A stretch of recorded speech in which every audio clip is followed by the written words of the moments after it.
everybody? Mike Berg from Mike Berg Fitness. We've got a few cool things to share with you today. The first is my muscle building progress after 5 weeks in the delmonteproteam challenge. Now, if you have no clue what I'm talking about, I'm going to post a link in the description box below to Vince's blog. All your questions will be answered there, and you can also take a look at all my fellow competitors and get links to their social media and check out their cool stuff as well. I'm also going to share with you what a typical workout day's nutrition is like for the carb backloading. And finally, I'm going to share with you what I think is one of the best ab tips on the planet, period. So first of all, update on the results. From last Sunday to this current Sunday, I've increased my weight by 1.5 pounds with a very small increase in waist size and no increase in my body fat percentage. So we've got the first cut coming up in just a few days. About 24 people are going to be eliminated, and I'm switching my focus from building mass. I've built some real quality mass over the last couple of weeks, but I want to display that more effectively. So I'm going to go ahead and lean out here in the next week. And I'm basically looking to drop about 1% body fat. My abs will pop out a little better. It'll just look a little more impressive for the first set of after photos. All right, so next, moving on to what a typical day looks like for me in terms of the food that I'm consuming. So I've been waking up at about 8 a.m. and then I just drink coffee with a tablespoon of coconut oil and about 10 grams of whey protein. I don't eat my first actual meal till 2 hours later at 10 a.m. And lately I've been eating 8 ounces grass-fed beef with some green vegetables. I've been rotating around celery, mixed greens, and broccoli lately. About 2.5 or 3 hours after that, I'll cook up about 5 eggs and a 1/4 pound of pork sausage. Have some more green vegetables. And then I work out about 2.5 hours later than that, so right around 3 o'clock or 3:30. And the around workout nutrition is kind of complex, so I'll post that in the description box.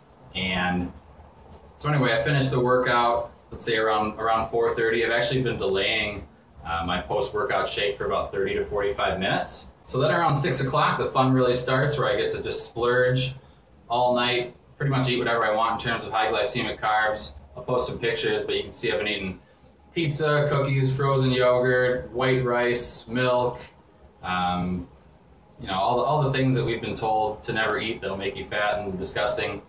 Well, it's actually making me stronger, more muscular, and this week it's going to make me leaner. Interestingly enough, I had frozen yogurt on one of my off days, and the next day woke up leaner.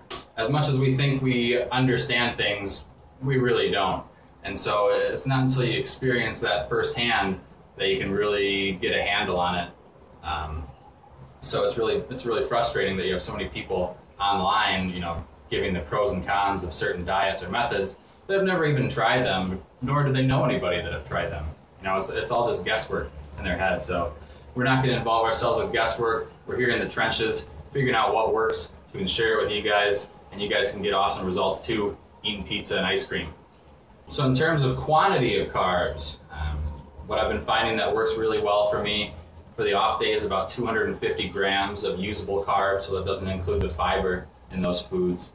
And the workout days, 400 plus for like upper body days and 500 plus on the leg days. In addition to splurging on all the carbs, I've also been eating about 1/2 pound of chicken each night. So now what you guys have all been waiting for, the ab tip of the century. In order to stimulate maximum muscle growth, we need to get our muscles fully shortened, fully contracted. The problem that most people face in their ab training is that it never happens. It's actually impossible based on the way that they're doing it. If, when you are getting into that crunch position, you know, whether you're crunching from the top down as a crunch or whether you're crunching from the bottom up as a leg raise or something like that, if there's any air left in your lungs, your abs will not get fully shortened. You can't contract them all the way. So what's the simple fix? As you move into that contracted position, as you're crunching, or as you're bringing those thighs up into your chest for the leg raise, you need to exhale all that air from your lungs.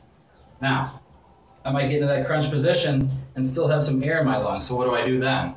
Simple. Squeeze the crap out of your abs, pause there until you've expelled all that air from your lungs. Get all that damn air out of your lungs, and if it forces you to pause and squeeze and contract in that contracted position, all the better. That's it, simple as that.